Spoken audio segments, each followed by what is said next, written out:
All right, everybody, we are starting the final stages of our self-portrait as a cartoon character project. So we have been looking at cartoons, we've been looking at lines and shapes and how when they connect, they're building images. And so you've picked a cartoon or an animation that you like, you identify with, and you're now working on turning that cartoon into you. You're making your self-portrait as that cartoon.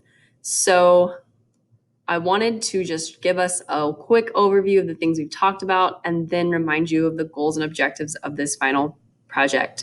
So we looked at a portrait is a work of art that displays the image of a person, traditionally including the head, neck, and shoulders. So your self-portrait should at least have your head, neck, and shoulders in the cartoon style, which you have picked. So you've been doing character studies, looking at that specific style, which style doesn't just mean the way that you dress. When a person has style, we think of fashion a lot. Style actually means the way in which someone does something. So that could be in a lot of different ways. For this specifically, the style, we talked about how even looking at portraits, the artists are making artwork in their own style based on themselves or based on an art movement that they were inspired by or working on during.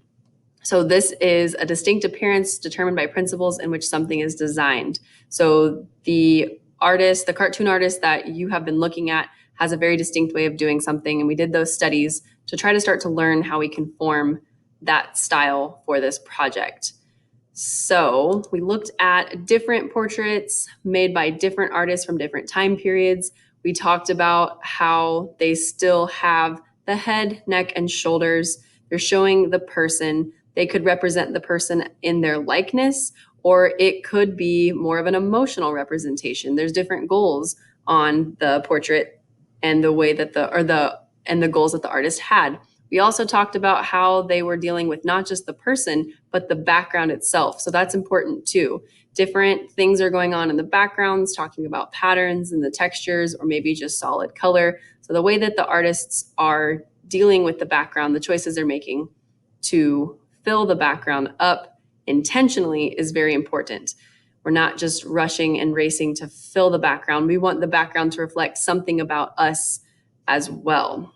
So just a quick overview on the bullet points. So the self-portrait as a cartoon project goals, as we went over, the self-portrait should have a head, neck, and shoulders at least, and it's representing some of your physical traits. So you shouldn't be copying that cartoon character exactly anymore. You're working on the style and making it similar, but now you're adding your skin tone, you're adding your hair color, what color are your eyes, do you wear glasses, do you wear contacts sometimes, maybe you're not including your glasses. Those things would start to make that cartoon look more like you.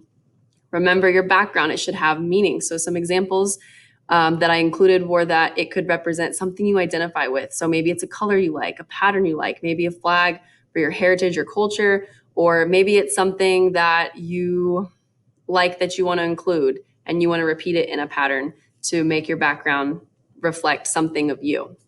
For craftsmanship, we're working on taking our time. So when you're adding color, we're coloring neatly and intentionally. I keep saying that word intentional to fill the areas. Intentional meaning that we're not just rushing through it and then saying, oh yeah, I just did this because this reflects me and I want it that way.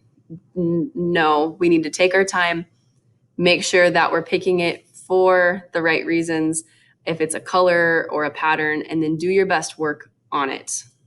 And then to finalize everything, repetition is a great principle of art and it makes great art. So when you're using repeating colors throughout your composition and your project, or you have repeating patterns, these things unify and make the artwork look complete. So you'll see in the background, and I included this Kehinde Wiley painting because there's lots of repetition of the flowers to solidify the background in that work. It's a really nice example of repetition.